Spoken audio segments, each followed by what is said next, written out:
Okay, let's practice with some function notation here, where we evaluate different functions for different inputs.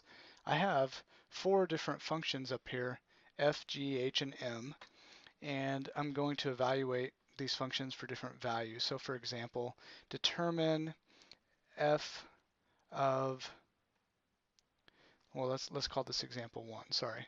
Let's write determine number 1 f of -4. So f of -4 means go find the f function, which is here, and change the input, the generic input of x, to the specific input of -4. So I'm going to replace these x's with -4 and calculate my output. So f of -4 equals the square root of -5 times -4 minus 6.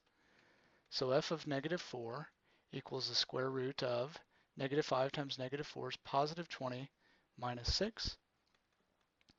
And 20 minus 6 is 14. So f of -4 equals the square root of 14, which we can't break down the 14 to simplify this, so we leave it as the square root of 14. Okay? Number 2, determine h of -1/4. So I locate my h function, and I plug my input of -1/4 into the function. So I get the absolute value, that's what those vertical bars are, of 12 times -1/4 minus 16.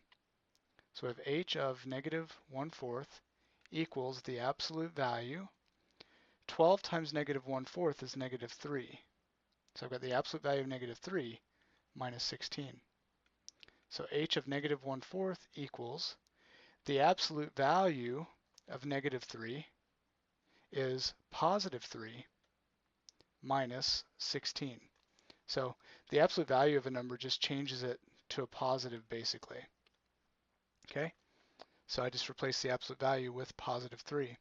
And finally, h of -1/4 equals 3 minus 16, which is -13. All right, example 3. Determine g of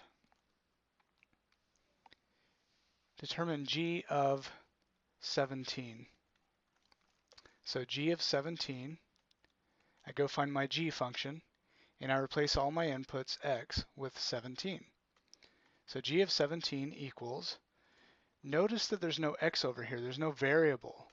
Variable means the value you plug in could change, but there is no variable over here to plug it in. So g of 17 equals just 7, because that's what this function says. G of any input, x, no matter what you put in here, will give you an output of 7.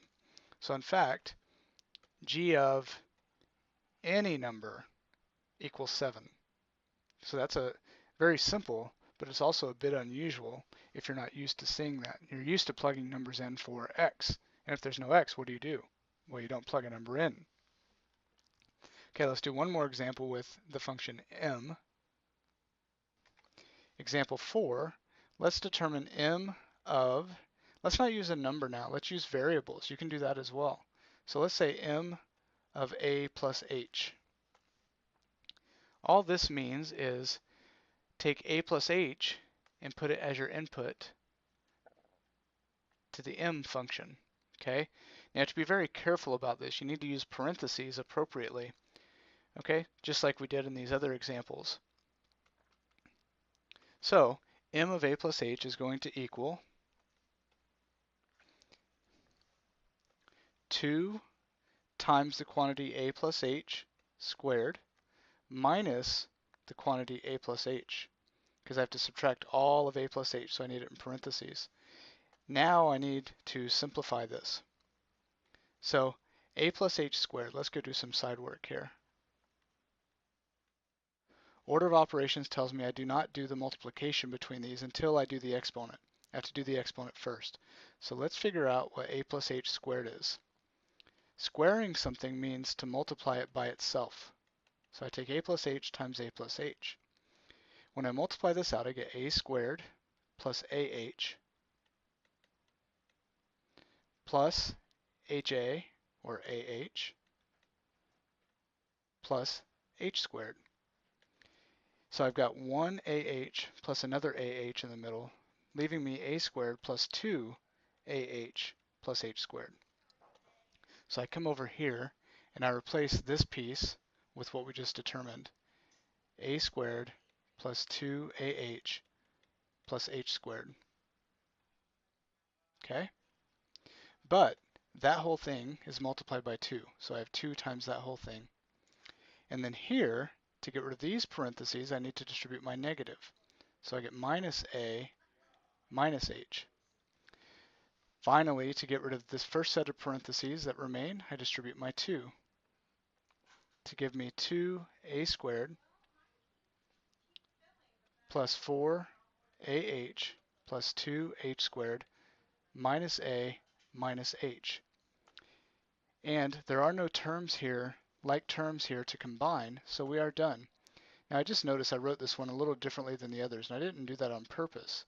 The way I wrote it is a correct way of writing it, but for consistency, I'll go ahead and write m of a plus h equals on all 3 of these steps. So m of a plus h equals this sort of crazy looking polynomial with a's and h's everywhere. But the main idea remains the same. You take whatever's here and you input it to the function you're given. And the simplification, is different every time depending on what kind of function you're working with.